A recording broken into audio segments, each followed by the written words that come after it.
Hello friends, જય શ્રી કૃષ્ણ. કેમ છો બધા? તો આજે આપણે નાસ્તા માટે ક્રિસ્પી મેથીની પૂરી બનાવતા શીખીશું. તો આ પૂરી તમે એકવાર બનાવીને મહિના સુધી ખાઈ શકો છો. તો મેથીની પૂરી બનાવવા માટે પહેલાં આપણે 10થી 15 નંગ જેટલા આખા મરીના દાણા લઈશું અને 1 ચમચી આખું જીરું, 1 ચમચી સફેદ તલ. તો આ ત્રણેય વસ્તુને આપણે અધકચરું ખાંડી લેવાનું છે. તો આ રીતે ખાંડવાથી મસાલામાં એકદમ સરસ રીતે ભળી જાય છે અને છૂટું નથી પડતું. તો તમે જોઈ શકો છો કે ત્રણેય વસ્તુ ખંડાઈને સરસ રીતે તૈયાર થઈ ગયું છે. તો હવે આપણે અડધા બાઉલ જેટલી મેથી લેવાની છે. તો મેથીના આપણે પાંદડા જ લેવાના છે, દાળ નથી લેવાની. અને અહીં આપણે અડધા બાઉલ જેટલી જ મેથી લેવાની છે, વધારે નથી લેવાની.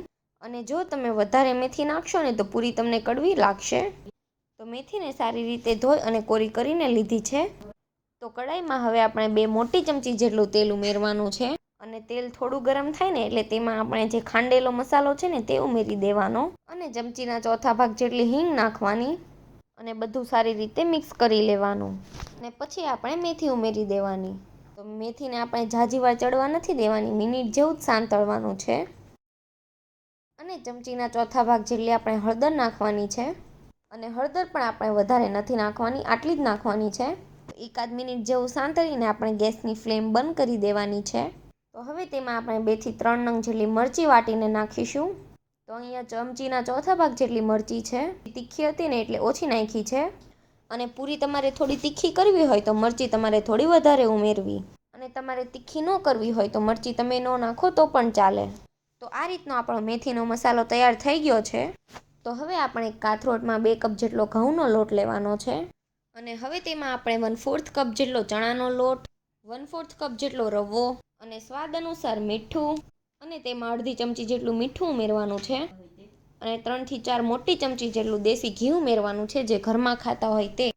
અને જે મસાલો આપણે મેથીનો તૈયાર કર્યો છે તે ઉમેરી દેવાનો. અને હવે બધું જ આપણે સારી રીતે લોટમાં મિક્સ કરી લેવાનું છે. તમે જોઈ શકો છો કે મોણ પણ આપણું મુઠ્ઠી પડે એવું થઈ ગયું છે. જો તમને ઓછું પડે તો નાખવું, નહીંતર તો આ રીતનું મોણ હોવું જોઈએ. તો હવે આપણે નોર્મલ પાણીથી તેનો લોટ બાંધી લેવાનો છે. તો લોટ આપણે ઢીલો નથી બાંધવાનો, મીડિયમ બાંધવાનો છે.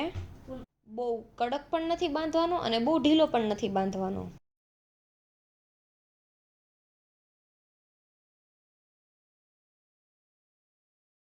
તો લોટ આપણો બંધાઈ ગયો છે અને આ રીતના ઇઝીલી પ્રેસ થઈ જવો જોઈએ એ રીતનો લોટ બાંધવાનો છે.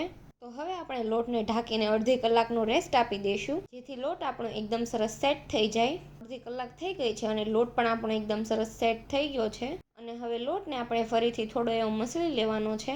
અને પછી તેના મોટા મોટા લુઆ બનાવી લેવાના છે. તો આ રીતે 4 થી 5 નંગ જેટલા લુઆ બનશે.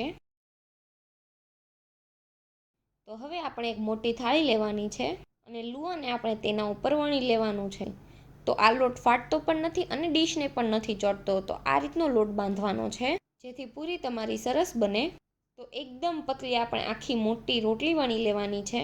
તો આપણી શીટ એકદમ મોટી વણાઈને તૈયાર થઈ ગઈ છે. તો એની થિકનેસ આપણે આટલી રાખી છે. તો એક સરખી પૂરી બનાવવા માટે અહીં આપણે ગ્લાસ લેવાનો છે. અને ગ્લાસને પ્રેસ કરીને બધી પૂરી આપણે સેમ રીતે બનાવી લેવાની છે.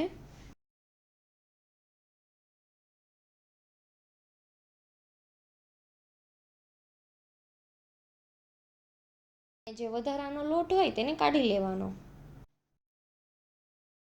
અને પછી કાંટાવાળી ચમચીથી આ રીતે કાણા પાડી દેવા, એટલે પૂરી ફૂલે નહીં અને પૂરી આપણી એકદમ સરસ ક્રિસ્પી રહે. તો પૂરીની થિકનેસ આ રીતની થઈ છે. તો આ રીતના જ આપણે બધી પૂરી વણીને તૈયાર કરી લેવાની છે. અહીંયા આપણે તેલને ગરમ કરવા મૂકી દીધું છે. તો તેલ આપણું ગરમ થઈ ગયું છે.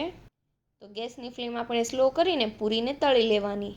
તો સ્લો ટુ મીડિયમ ફ્લેમ પર જ તળવાની છે, હાઈ ફ્લેમ પર નથી તળવાની. એ પૂરી એકદમ સરસ રીતે તળાઈ જાય. અને પછી પૂરીને તેલમાં આપણે આ રીતે ફેરવતી જવાની. અને બે સાઈડ પૂરીમાં એકદમ સરસ લાઇટ બ્રાઉન કલર આવી જાય ને ત્યાં સુધી તળવાની. કેમ કે આ ઘઉંની પૂરી છે ને એટલે ફટાફટ જ કલર આવી જશે. એટલે જેમ બને એમ ગેસની ફ્લેમ સ્લો જ રાખવી. તો આ આપણી પૂરી તળાઈને તૈયાર થઈ ગઈ છે. તો બધી જ પૂરી આપણે આ રીતે તળી લેવી.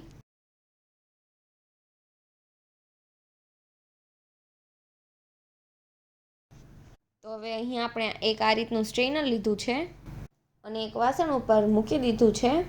અને તેમાં આપણે પૂરીને નાખતા જશું અને તેલ હશે તો નીતરી જશે. અને પૂરી બિલકુલ તેલ પણ નથી પીતી.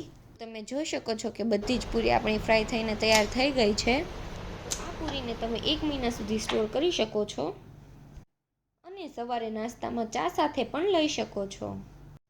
અને અગર તમને આ મેથીની પૂરીની રેસીપી ગમી હોય તો વિડીયોને લાઇક કરજો, શેર કરજો અને અમારી ચેનલને સબસ્ક્રાઈબ કરી દેજો.